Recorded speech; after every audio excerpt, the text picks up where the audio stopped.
Oi, pessoal. Vamos começar nossa análise hoje com uma cena um tanto inesperada, sabe? Vamos lá. Cairo, Egito, novembro de 1917. Plena Primeira Guerra Mundial. E tá rolando um funeral militar, grandioso mesmo. Certo. Só que o homenageado não é um general, um oficial de alta patente, nada disso. Quem era então? É um civil, o reverendo Oswald Chambers, que trabalhava como secretário da YMCA, a Associação Cristã de Moços, Um civil com honras militares? Curioso. muito. E toda aquela pompa militar, sabe, deixava a esposa dele, a Bide, bem desconfortável. Imagino. Ela estava ali observando tudo, do lado da filha de 4 anos, a Kathleen. E a menina, claro, sem entender porque o pai, dessa vez, não ia voltar para casa. É, pesado. E a morte dele, né? Aos 43 anos. Foi por complicações de uma apendicite. Isso, aparentemente rompeu e demorou para ser tratada. Exato. E foi um baque enorme, um choque mesmo. Para as tropas que conheciam ele, que chamavam ele carinhosamente de OC, nossa, era quase inacreditável. Dá para imaginar a confusão, né? Total. Muita gente deve ter se perguntado: poxa, por que Deus permitiria isso? Levar um homem que eles viam como tão essencial justo ali no meio da guerra. É uma pergunta que ecoa, né? Com certeza. A perda foi muito pessoal para muitos. Tem o relato de um soldado australiano, Peter Kay. Ah, sim, menciona nos materiais. Isso. Ele conta que teve a vida transformada pela mensagem do Chambers. Quando recebeu a notícia lá na linha de frente, chorou sem parar. Mostra o impacto que ele tinha. E essa figura, então, cuja influência, curiosamente, parece que explodiu depois da morte dele. É ele que a gente vai investigar hoje, com base no material que temos. Uma trajetória bem incomum, né? Muito. Como isso aconteceu, qual é a história por trás desse homem e desse legado que, assim, parece ter crescido contra todas as probabilidades. Bom, vamos mergulhar nisso. Vamos lá. Para entender o Oswald Chambers, a gente precisa voltar um pouco. Lá para a Escócia, onde ele nasceu, Aberdeen, 1874. Certo. O pai dele, Clarence, era pastor batista. E por causa disso a família se mudou bastante, sabe? A vida de pastor, né? Muitas mudanças. Pois é, foram para a Inglaterra, para uma cidade chamada Stoke-on-Trent, e depois voltaram para a Escócia, para Perth. E já criança ele mostrava uma fé, assim, bem direta, quase prática. Tem aquela história, né? Dos porquinhos da Índia, adoro essa E história. é ótima. Ele orou pedindo os bichinhos que queria ter. Quando eles apareceram, provavelmente a família comprou, né? Ele só agradeceu a Deus, tipo, sem questionar muito. Uma confiança bem pura, né? Hannah também teve uma influência grande. E a vida em Perth, ali perto do Rio Tay, é descrita como muito unida. Tinha música, atividades ao ar livre. Ele e o irmão, Franklin, eram músicos talentosos, né? Exato, os dois. E aí, na adolescência, a família foi para Londres. Lá ele começou a ir numa igreja, a Capela Batista Rye. O pastor, o reverendo Briscoe, era bem focado em evangelismo. Foi um período importante para ele, né? Muito marcante. Ele chegou até a ouvir o famoso pregador Charles Spurgeon pouco antes do Spurgeon morrer, Nossa, que timing. né? E com 16 anos ele teve uma experiência de conversão. O irmão descreveu como silenciosa, mas decidida. E logo foi batizado. E foi nessa época também, em Rye Lane, que ele conheceu uma figura importante, né? O tio Bob. Ah, sim, o Robert Flaherty. Isso. Homem mais velho, que percebeu nele, assim, uma profunda espiritualidade. Os materiais dizem que as primeiras orações do Oswald já mostravam uma busca intensa, sabe? Algo como, ó Senhor, inunda-nos com humildade. Forte isso para um jovem, né? Muito. E ele também começou a fazer trabalho voluntário em pensões, falando com as pessoas mais pobres de Londres. Tinha uma compaixão ali que ia além de um idealismo de garoto. Mas parece que internamente a coisa não era tão simples para ele, né? Tinha uma tensão crescendo. Exato. Por um lado, o talento óbvio, a paixão pela arte, pela música, ele estudava isso a sério. Por outro, sentia uma pressão, talvez do pai, que é descrito como mais pragmático, e um chamado espiritual ficando mais forte. Essa divisão interna parece que foi um ponto-chave nesse período dele. Uma luta mesmo. Com certeza. E os estudos dele na Universidade de Edimburgo mostram bem essa dualidade, né? Totalmente. Ele cursou filosofia moral, lógica, mas se dedicou mesmo, com mais afinco, às belas artes, com o professor Baldwin Brown. Mergulhou fundo nisso. Sim, arqueologia clássica, história da arte antiga. As fontes mostram que ele amava Edimburgo. A cidade, a atmosfera cultural, os monumentos. Era um ambiente que estimulava ele intelectualmente. Só que, ao mesmo tempo, foi um período de muita dificuldade financeira e uma angústia espiritual bem profunda. O diário dele revela isso, né? Muito. Ele escreveu coisas tipo: o Espírito Santo deve me ungir para a obra, ou não irei. Ficarei contente em ganhar a vida, mas não, isso não pode ser. Uau! Dá pra sentir o peso, né? Totalmente. A sensação de um chamado que ele via como estranho e grandioso, mas ainda sem uma direção clara. Era uma luta interna constante. E como essa tensão toda se manifestava no dia a dia dele? Era só interno ou... Se manifestava em incerteza e em sofrimento mesmo. E nesse turbilhão todo, uma pessoa se tornou muito importante para ele. A Chrissy Brain. O primeiro amor dele. Exato. E a grande confidente. Os materiais indicam que ele compartilhava com ela os poemas mais íntimos, sabe? Como um chamado fragmentos, que expressava justamente esse sentimento de inadequação, esse conflito interno. O relacionamento deles era tipo um refúgio, então. Exato. Um porto seguro nessa fase bem turbulenta. E aí veio aquele momento decisivo, num lugar chamado Arthur Seat, lá em Edimburgo. Uma colina famosa. Sim, um ponto de virada importante. Ele passou uma noite inteira lá, orando, buscando uma resposta, e relatou ter tido uma experiência forte, como se ouvisse uma voz, né? Isso. Algo como: quer-te a meu serviço, mas posso viver sem ti. Uma mensagem meio paradoxal, né? Totalmente. Mas foi ali que o chamado para o ministério ficou inegável para ele, mesmo que ele ainda não soubesse exatamente como seguiria esse caminho. E as cartas que ele escrevia para Christie nessa época são muito reveladoras dessa luta toda. O que elas contam? Ele expressa a frustração com a arte, sabe, a convicção crescendo de que o caminho dele era pregar, mas ao mesmo tempo ele descreve uma situação financeira assim desesperadora. Tipo... Tem um ponto que ele menciona que todo o dinheiro que tinha no mundo era 1,08 shilling. Quase nada. Nossa, e mesmo assim... Mesmo assim, a fé persistia. Ele escrevia coisas como: Deus está aqui, vai ficar tudo bem. Essa tensão entre o chamado divino e a realidade dura da vida era muito forte nele. Depois de Edimburgo, ele toma uma decisão que pareceu meio estranha para muita gente, né? Ir para Dunoon College. Foi controverso. Sair da renomada Universidade de Edimburgo para ir para um lugar pequeno, interdenominacional, liderado pelo reverendo Duncan MacGregor. Os amigos criticaram, né? Falaram que ele estava deixando o oceano e entrando numa poça de lama. Exato. Foi visto como um passo atrás por alguns. Mas a relação com o Duncan MacGregor foi central ali, sem dúvida. Como era esse MacGregor? Uma figura carismática, com um foco bem específico. Formar o que ele chamava de homens com fogo profético. Intenso. Muito. E a sintonia entre ele e o Oswald foi imediata, profunda.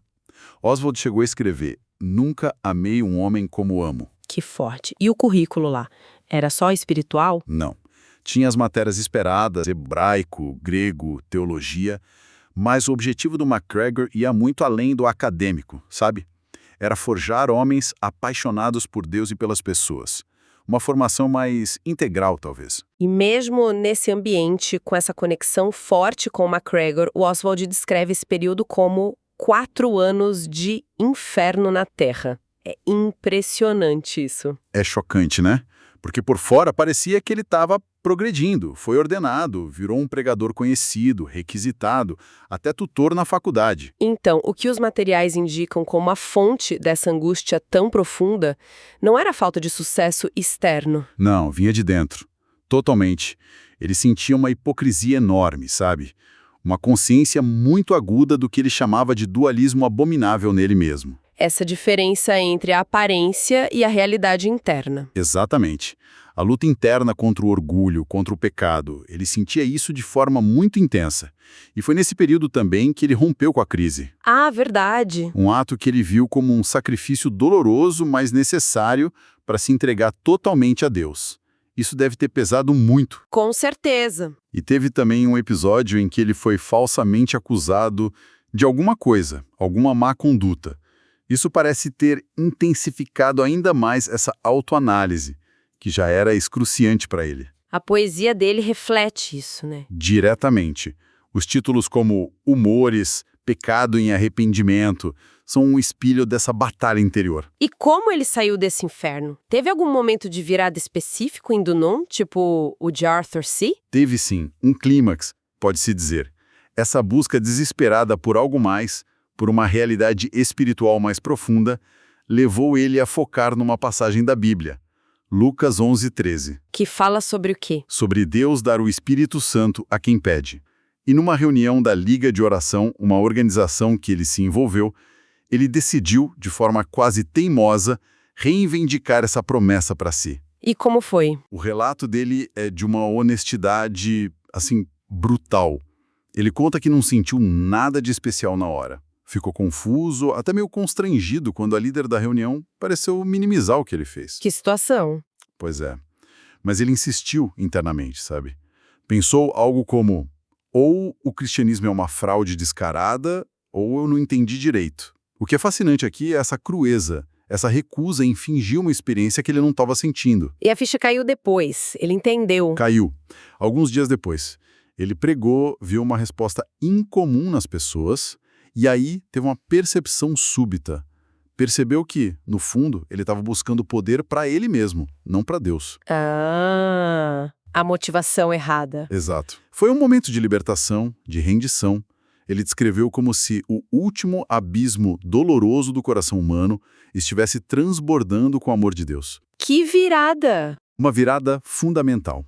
Essa experiência em Dunon não foi um fim, mas um novo começo. Externamente, ele continuava o mesmo homem talentoso, mas por dentro, aquela turbulência deu lugar a uma paz, uma base espiritual que transformou o ministério dele dali em diante. E um ponto-chave que emerge dos materiais é esse, né? A honestidade brutal dele sobre as próprias falhas, as dúvidas. Não era fraqueza. Pelo contrário, talvez seja a chave para a ressonância duradoura da mensagem dele. As pessoas se conectavam com a luta real, sabe? Não com uma perfeição que ninguém alcança. Faz sentido. E essa transformação interna se refletiu na forma como ele pregava? Mudou o estilo? Sim, as fontes indicam que sim. O estilo dele, que antes podia inspirar um certo temor a Deus no sentido de terror... Intenso de novo. Pois é, tornou-se mais focado num evangelho descrito como mais simples e amigável. Mas atenção, sem diluir a mensagem, sem perder a profundidade ou o desafio. Entendi. E ele também se envolveu mais com a Liga de Oração, né? Isso, uma organização interdenominacional, focada em santidade e em reavivamento. Ele se aproximou do fundador, Reader Harris, que era um advogado influente lá em Londres. E foi nessa época que ele começou a ter um alcance mais internacional, né? As viagens para os Estados Unidos, Japão... Exatamente. Foi um período bem movimentado. Ele conheceu um evangelista japonês muito dinâmico, o Juji Nakada. Ah, sim. A conexão foi instantânea. Eles sentiram um chamado para trabalhar juntos. Fizeram uma viagem missionária para os Estados Unidos entre 1906 e 1907. Lá, o Oswald deu aulas numa escola bíblica em Cincinnati, a God's Bible School. E conheceu gente importante do meio missionário. Sim, fez amizade com os Kalmans, Charles e Letty, e o Ernest Kilbourne, todos ligados à missão oriental, um trabalho forte na Ásia. O Oswald chegou a fazer uma visita breve ao Japão também nessa época. Depois dessas viagens, ele voltou para a Inglaterra. e continuou o trabalho com a Liga de Oração. Era tipo um missionário itinerante. Exato. Entre 1907 e 1908, ele rodou a Grã-Bretanha toda pregando nos centros da Liga. Uma rotina bem desgastante, imagino. Viagem atrás de viagem. E foi numa dessas viagens, ou melhor, numa travessia, que ele conheceu a futura esposa, a Bede. Parece o roteiro de filme, né? Se conhecer num navio. Pois é. Foi em 1908, a bordo do navio SS Baltic, indo para os Estados Unidos. Ele conheceu a Gertrude Hobbs, que todo mundo chamava de Bede. E ela? O que sabemos dela? Ela tinha 24 anos na época. Era ambiciosa e, olha que detalhe crucial, tinha uma habilidade excepcional em taquigrafia Pitman. Vida cheia de símbolos. Exatamente. E a Pitman era um sistema muito eficiente. Permitia registrar a fala quase palavra por palavra, em tempo real. Ela estava indo para Nova York buscar trabalho como secretária. E essa habilidade dela acabou sendo fundamental depois, né? Absolutamente fundamental. Sem a taquigrafia da Bede, o legado do Oswald, bom, seria muito diferente ou talvez nem existisse da forma como conhecemos. E como foi essa aproximação no navio? Ficaram 10 dias juntos no mar? Deu tempo para conversar? Parece que sim. Conversaram muito. Ele, já com 34 anos, sentiu algo especial ali. Depois da viagem, ela ficou um tempo nos Estados Unidos, trabalhando, e eles continuaram se correspondendo por cartas. Ah, o namoro por cartas. Pois é. Ele a pediu em casamento, mas a mãe dela teve umas reservas no início. Achava ele mais velho, talvez a vida de missionário itinerante. Mas deu certo. Deu certo. As cartas do Oswald mostram não só o amor dele, mas uma visão compartilhada de ministério. Ele escreveu algo lindo, tipo: nosso amor apenas torna um porto de descanso mais seguro para multidões de vidas tensas e estressadas. Que bonito. Uma visão de parceria mesmo. Totalmente. E o noivado deles também teve um cenário bem simbólico, né? Na Catedral de São Paulo, em Londres. Isso. Diante daquela pintura famosa A Luz do Mundo, do Holman Hunt. Aquela imagem de Cristo batendo numa porta fechada. Para eles, representava o compromisso de manter Cristo no centro de tudo. Faz todo sentido para eles. E se casaram em maio de 1910. Exato. E a lua de mel já foi, trabalhando, ele ditando e ela taquigrafando. Que intensidade. Exatamente assim, nas montanhas Catskill, nos Estados Unidos. Ele ditava artigos e ela, com a taquigrafia dela, registrava tudo. Foi o começo literal da colaboração que definiria o legado dele. Uma parceria desde o primeiro momento. Total. De volta a Londres, em 1911, eles abriram o Bible Training College, o BTC, lá em Clapham. O colégio bíblico. Isso. Mas o começo foi bem modesto, viu? Poucos alunos, uma casa grande, fria, meio vazia. Qual era a proposta desse colégio? O que o diferenciava de outros? A visão do Oswald era um lugar acessível, sabe? Não focado só no academicismo. O foco era na aplicação prática da Bíblia no dia a dia. Muita ênfase na vida devocional, na comunhão pessoal com Cristo. Mais vivência do que teoria pura. Exato. Ele dizia algo como: não são as atividades práticas que constituem a força. Toda a sua força reside no fato de que aqui você é colocado em um estado de imersão diante de Deus. Profundo. E tinha regras? A única regra clara era: todo serviço tem o mesmo valor para Deus. Isso valorizava desde as tarefas práticas da casa até o estudo teológico. E a influência do Oswald vinha muito do exemplo dele, da vida dele ali com os alunos. Entendi. E a filha deles, a Kathleen, nasceu em 1913. Mas aí veio a guerra. Mais uma decisão difícil para ele, né? Continuar o colégio ou ir para a guerra? Outra luta interna daquelas. O BTC estava crescendo, era um trabalho importante, dando frutos, mas com a Primeira Guerra Mundial começando em 1914, ele sentiu que precisava servir de alguma forma. E a decisão foi? Se voluntariar como capelão pela YCMCA e ir para os acampamentos militares no Egito. Isso significou fechar o BTC? Sim, fecharam em julho de 1915. Ele partiu na frente, sozinho inicialmente. Deixou a Bede e a pequena Kathleen para trás, na esperança de que elas pudessem se juntar a ele depois. Que difícil deve ter sido. Muito. O diário dele mostra essa mistura de incerteza e confiança em Deus. Ele escreveu: para onde ele nos guia, nós o seguimos. uma entrega, né? Total. E como foi a chegada e o trabalho lá no Egito? Era um cenário bem diferente. Completamente diferente. Ele chegou ao Cairo em outubro de 1915. Foi direcionado para o acampamento de Zaitun, perto de Heliópolis.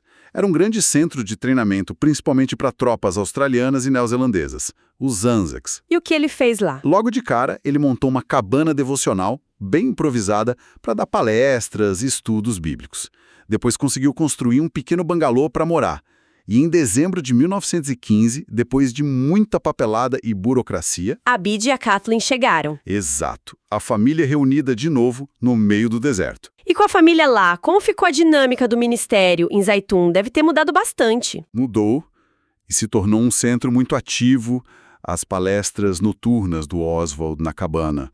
Nossa, atraíam centenas de soldados. Muitos que normalmente não pisariam num serviço religioso. Que interessante. E por quê? O que atraía eles? Aparentemente, a forma dele falar, a profundidade, a relevância para o momento que eles viviam. E ele não ficava só na cabana, visitava muitos soldados nos hospitais também. E Abid, qual era o papel dela ali? Fundamental como sempre. Além de cuidar da casa, da Kathleen, ela organizava chás aos domingos no bangalô. Era um evento. Chás no meio do acampamento. Sim, com toalhas brancas, flores. Um toque de civilidade de lar, sabe? Era um respiro para aqueles homens longe de casa no meio da guerra. Uma atmosfera de casa aberta. Que incrível. E, claro, ela continuava com a taquigrafia. Ah, sim. O mais importante, ela taquigrafava tudo. Todas as palestras, as aulas do Oswald, tudo registrado ali naqueles cadernos de símbolos. Imagino que não fosse uma vida fácil, mesmo com esses momentos bons. Viver num acampamento militar, em zona de guerra, quais eram os desafios? Muitos. Tempestades de areia terríveis que cobriam tudo, a constante movimentação de tropas, gente chegando, gente indo para a frente de batalha, a ameaça de submarinos alemães no Mediterrâneo que atrasava correspondência, suprimentos. Nossa! E a burocracia militar, né? Que permeava tudo. Mas, apesar disso tudo, o impacto do Oswald nos homens foi notável. Os materiais trazem vários relatos de vidas transformadas.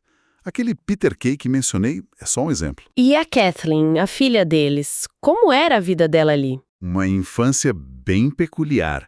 Ela cresceu ali no acampamento, tinha até um burrinho de estimação. Convivia com os soldados, que eram carinhosos com ela. Dizem que eles até ouviam as orações dela à noite, antes de dormir. Que cena! E foi no Egito também que saiu o primeiro livreto dele, né? Isso, Baffled to Fight Better, algo como Desconcertados para Lutar Melhor. Era baseado nas palestras dele sobre o livro de Jó. Bem apropriado para o contexto, né? Totalmente. Mas todo esse trabalho intenso teve um custo físico para ele, né? Teve. Apesar do espírito dele ser incansável, as fotos da época mostram o Oswald visivelmente mais magro. O rosto marcado pela fadiga, o desgaste era visível. E então veio a doença repentina. Outubro de 1917. A apendicite que acabou levando à morte dele. Ele demorou para ir ao hospital, né? Por quê? Sim, essa é uma parte triste. Ele sentiu uma dor abdominal muito forte, mas relutou em ir para o hospital militar.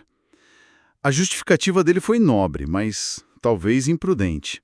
Ele não queria ocupar uma cama que poderia ser necessária para um soldado ferido vindo da frente de batalha na Palestina. Que complicado, ele pensando nos outros até nesse momento. Exato. Só que quando finalmente ele foi operado, a apendicite já tinha rompido. Causou peritonite, uma infecção generalizada, muito grave. Que situação terrível para Bide. Como ela lidou com isso tudo? As fontes descrevem a Bide se apegando muito à fé durante a doença dele. Ela interpretou uma passagem bíblica, esta doença não é para a morte, como uma promessa de que ele não morreria. Ela se agarrou nisso. E a Kathleen? A pequena Kathleen chegou a visitar o pai no hospital. Mas, coitada, mal o reconheceu de tão debilitado que ele estava.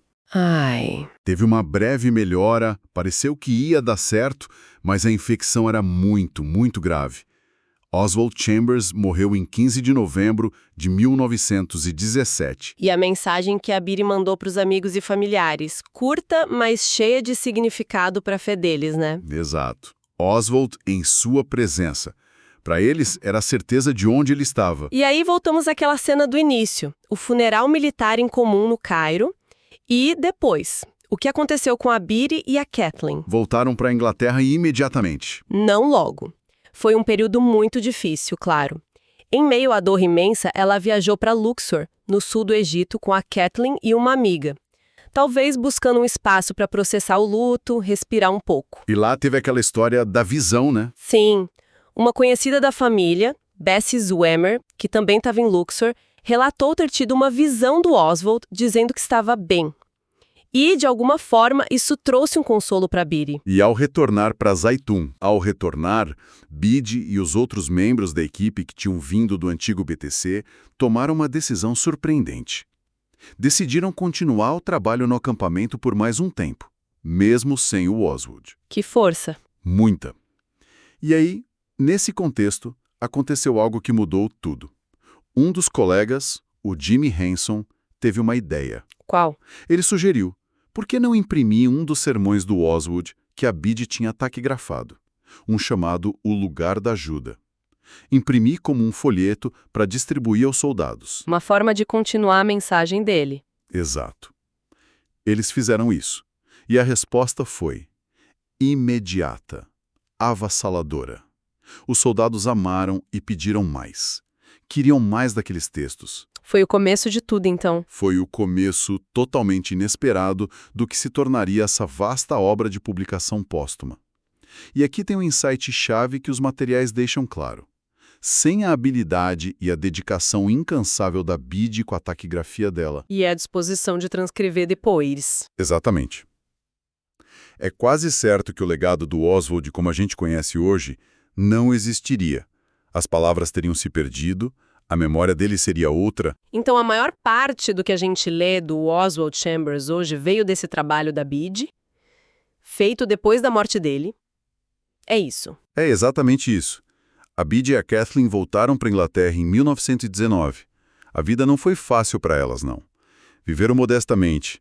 Contaram com a ajuda de amigos, com pequenas doações que chegavam para o que a Biddy chamava carinhosamente de o trabalho dos livros. E ela se dedicou a isso, a decifrar aqueles cadernos. De corpo e alma. Imagina o trabalho. Decifrar e transcrever centenas, talvez milhares de páginas daquela taquigrafia complexa.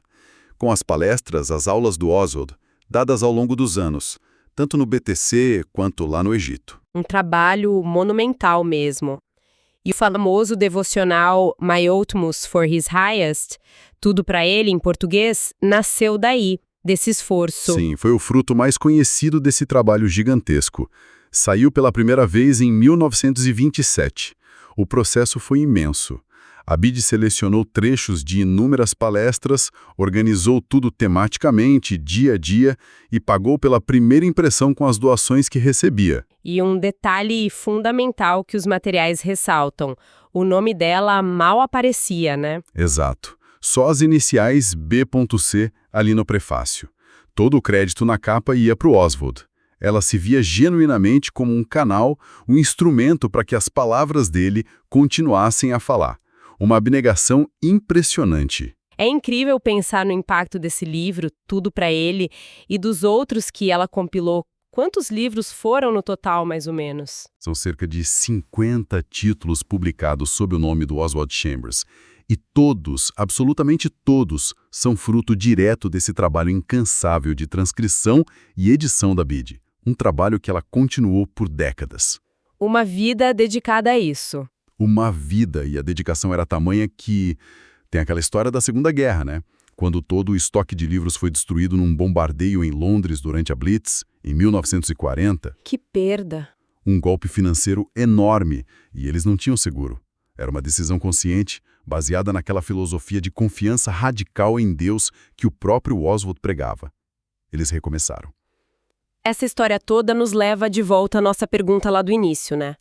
Como um homem que teve um ministério público relativamente curto, cheio de lutas internas intensas, que morreu jovem, no meio de uma guerra, como ele acabou tendo um impacto global tão grande e principalmente depois de morrer? Afinal, o que tudo isso significa? Olha, parece ser uma confluência de fatores bem particular, sabe? Primeiro, Acho que a profundidade e, como a gente já falou algumas vezes, a honestidade brutal das lutas internas do Oswald. Ele não se apresentava como um super-homem espiritual. Pelo contrário. Ele mostrava a dependência dele, né? Exato. Mostrava alguém que dependia desesperadamente de Deus. E isso conecta muito com a experiência real das pessoas, com as nossas lutas, né? Com certeza. E o segundo fator?